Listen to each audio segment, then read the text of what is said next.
तरफ हम लोग जा रहे हैं। ये भूल भुलैया के अंदर ही हैं अभी हम लोग। और अब अंकल जी मुझे दिखाने ले जा रहे हैं कि यहाँ पर ये जो गुंबद बने हुए थे, मेनली उनका एक बेस होता है जिस पर वेट होता है, बट यहाँ पर ऐसा नहीं है। उनका जो वेट है वो यहाँ के मतलब कुछ ऐसी किफ़ायतुल्लाह जो समय इंजीनियर थे, काफ़ी काबिल व्यक्ति, है ना? तो उन गुंबदों का वेट इन आर्च पे बना हुआ है। ये जो आप नोकीले से देख रहे हैं ना, जैसे आप देख रहे हैं यहाँ पर ये कई सारे बने हैं, यहाँ पर है ना बीच में जो बना हुआ है ना, तो ये आर्च है जिस पर उन गुंबदों का वेट टिका हुआ है। और ये काफ़ी यूनिक है, इतने सालों से इस तरह से खड़ा। तो किफ़ायतुल्लाह काफ़ी काबिल एक व्यक्ति इंजीनियर रहे होंगे जिस तरह से वो भी उस समय इसको बनाया। वाकई में भाई काबिल तारीफ़ है। तो भाई इस तरह से देखिए खूबसूरत लग रहा है भूल भुलैया का ये हिस्सा, काफ़ी प्यारा लग रहा है। और आप पुराने इतिहास की किसी भी इमारतों को जब जाके सामने से देखेंगे ना, काफ़ी खूबसूरत लगता है, ऐसा लगता है पुराने समय में आ चुके हैं। और मैं आपको बताऊँ भूल भुलैया की एक और इंटरेस्टिंग चीज़, यहाँ पर हम बहुत ज़्यादा सीढ़ियों का इस्तेमाल नहीं करते, फिर भी हम फर्स्ट फ्लोर से सेकंड फ्लोर, थर्ड फ्लोर, अभी हम लोग थर्ड फ्लोर पे चल रहे हैं। और आप एक चीज़ नोटिस करिए, हम लोग ने बहुत ज़्यादा सीढ़ियाँ नहीं ली और हम लोग थर्ड फ्लोर पर पहुँच चुके हैं। और अंकल जी कह रहे हैं कि अभी हम लोग कुछ ही सीढ़ियाँ लेंगे, थर्ड फ्लोर से हम लोग फोर्थ फ्लोर पर पहुँच जाएंगे। ये कि हम लोग छत पर आ चुके हैं। और क्योंकि यहाँ से व्यू भाई बहुत ही प्यारा लग रहा है, पूरा शहर दिखाई दे रहा है यहाँ से। ये देखिए मैं आपको यहाँ से दिखाता हूँ भाई, ये देखिए सामने मेडिकल कॉलेज।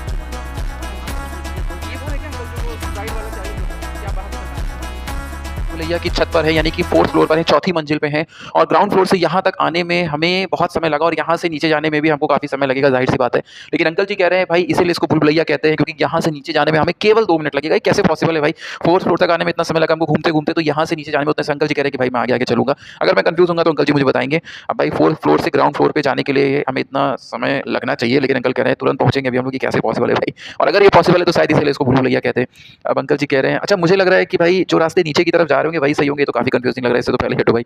तो नीचे की तरफ जा रहे होंगे वही सही होंगे। तो अंकल ने कहा ये नहीं है सही, मतलब अगर हमें फोर्थ फ्लोर से ग्राउंड फ्लोर पे जाना था शायद वही सही था, बट अंकल कह रहे हैं कि नहीं, नीचे जाने वाले सारे रास्ते गलत हैं, शायद इसलिए इसको भूल भुलैया कहते हैं। बट ये कैसे पॉसिबल है, आइए देखते हैं भाई।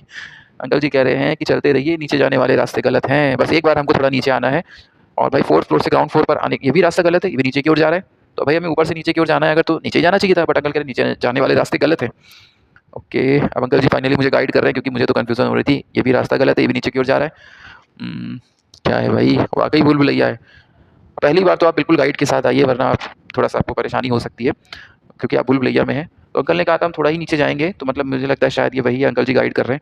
अब यहाँ से हमारे 4 रास्ते हैं एक तरीके से, तो भाई 3 गलत होंगे। ये तो हॉल है, ये तो नहीं है। ये ऊपर की तरफ यहाँ तो जाना ही नहीं होगा, यही सही होगा नीचे की तरफ। अंकल जी कह रहे हैं ये गलत है, ऊपर जाना है। ये कैसे पॉसिबल है भाई? ग्राउंड फ्लोर से अभी हमें ग्राउंड फ्लोर की तरफ जाना है तो ऊपर से नीचे जाना होगा ना। अंकल कह रहे हैं ऊपर चलो, यही रास्ता सही है। ये 1 मिनट, ये अरे भाई 786 लिखा हुआ है, मतलब जहाँ से हमने ग्राउंड फ्लोर से शुरू किया था हम लोग वहीं पहुँच गए। ये कैसे पॉसिबल है भाई? और शायद इसीलिए इसको भूल भुलैया कहते हैं। मतलब यहाँ से हमें फोर्थ फ्लोर तक जाने में कितना समय लगा, वापस आने में इतना कम समय, ये कैसे पॉसिबल है भाई? तो भाई फोर्थ फ्लोर से ग्राउंड फ्लोर पे आने में इतना कम समय लगा और शायद इसलिए इसको भूल भुलैया कहते हैं। तो